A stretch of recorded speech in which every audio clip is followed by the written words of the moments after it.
నమస్తే. Welcome to Andhraprabha. నేను Manaswini. AP వైద్య ఆరోగ్య శాఖ ఓ వ్యక్తి చేతిలో నలిగిపోతోంది.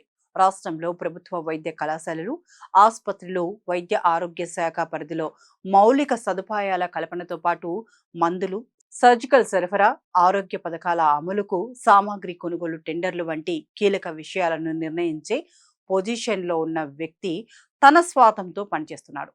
తద్వారా రాష్ట్రంలోని ఆసుపత్రుల నాణ్యతపై ప్రభావం పడుతోంది. వైద్యం చాలా సున్నితమైంది. అలాంటి వైద్యం ఇలాంటి అక్రమార్కుల చేతుల్లో విలవిలలాడుతోంది. కొంతమంది స్వార్థానికి బలైపోతుంది. వైద్య ఆరోగ్య శాఖకు వెన్నెముక లాంటి ఆంధ్రప్రదేశ్ వైద్య సేవలు మౌలిక వసతుల అభివృద్ధి సంస్థ ఏపీ ఎంఎస్ఐడిసిలో ఈ తతంగం అంతా జరుగుతోంది. ఈ సంస్థలో ఇప్పుడు కొంతమంది వ్యక్తులు ఏకఛత్రాధిపత్యం కోసం ప్రయత్నిస్తున్నారు. తాము మంత్రివర్గం అని కొందరు, తాము చైర్మన్ వర్గం అంటూ మరికొందరు ఈ సంస్థలో పెత్తనం చలాయిస్తున్నారు. తద్వారా టెండర్లతో సహా కీలక నిర్ణయాన్ని ప్రభుత్వానికి చేరవేయకుండానే అమలు చేసేస్తున్నారు. దీంతో వైద్యంలో నాణ్యతపైనే ప్రభావం చూపిస్తోంది. సంస్థలో పూర్తి స్థాయి వైస్ చైర్మన్, మేనేజింగ్ డైరెక్టర్ లేకపోవడాన్ని అదనుగా చూసుకొని రెచ్చిపోతున్నారు. రెగ్యులర్ వీసీ ఎండి గిరీష నిర్ణయాలు నచ్చక ఆయన్ను జనవరిలో సాగనంపారు. అప్పటి నుంచి మార్చి వరకు అదనపు బాధ్యతలను ఆరోగ్య శాఖ కమిషనర్ వీరపాండియన్ చూశారు. మార్చి 24 నుంచి ఆ బాధ్యతలు వైద్య ఆరోగ్య శాఖ కార్యదర్శి సౌరభ్ గౌర్ చూస్తున్నారు. ఎండి హోదాలో తీసుకున్న నిర్ణయాలకు ఈయనే స్వీయ సమీక్ష చేసుకుని కార్యదర్శి హోదాలో పచ్చజెండా ఊపుతున్నారట. టెండర్లు పిలవడం, తనిఖీ చేయడం, ఆమోదించడం అన్నీ తానే అన్నట్లు వ్యవహరిస్తున్నారు. వేల కోట్ల ప్రాజెక్టుల టెండర్లను సైతం సొంత నిర్ణయాలతో ఓకే చేసేస్తున్నారు.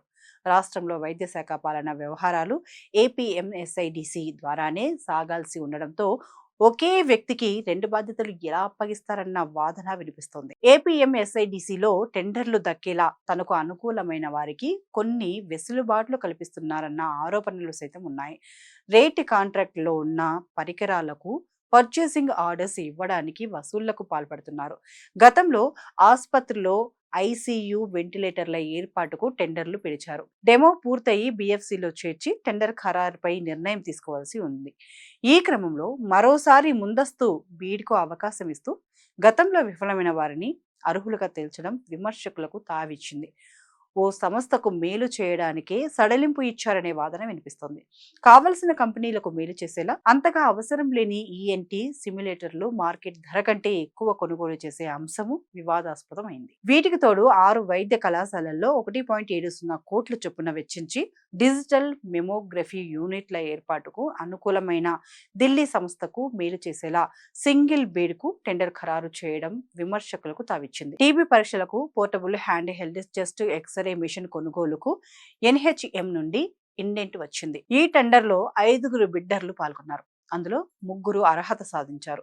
డెమోలో 2 పాల్గొన్నారు. టెండర్ పూర్తయినా బిఎఫ్సిలో ఆమోదించకుండా జాప్యం చేయడం వివాదాస్పదం అవడంతో ఎట్టకేలకు ఈ టెండర్ ఖరారు చేశారు. కీలకమైన డ్రగ్ విభాగాన్ని గుప్పెట్లో పెట్టుకోవడానికి జీఎంను సాగనంపి రాష్ట్ర స్థాయి కీలక బాధ్యతలు అర్హత లేని జూనియర్ అనలిస్టుకు అప్పగించారు. ఇది చాలదన్నట్టు బదిలీ అయిన సూపరింటెండెంట్ బాధ్యతలు సైతం ఆయనకే అప్పగించి అన్ని నిర్ణయాలు ఒక్కరే తీసుకునేలా వెసులుబాటు కల్పించారు. బిల్లులు ప్రాధాన్య క్రమంలో అప్లోడ్ చేసి చెల్లించాలి.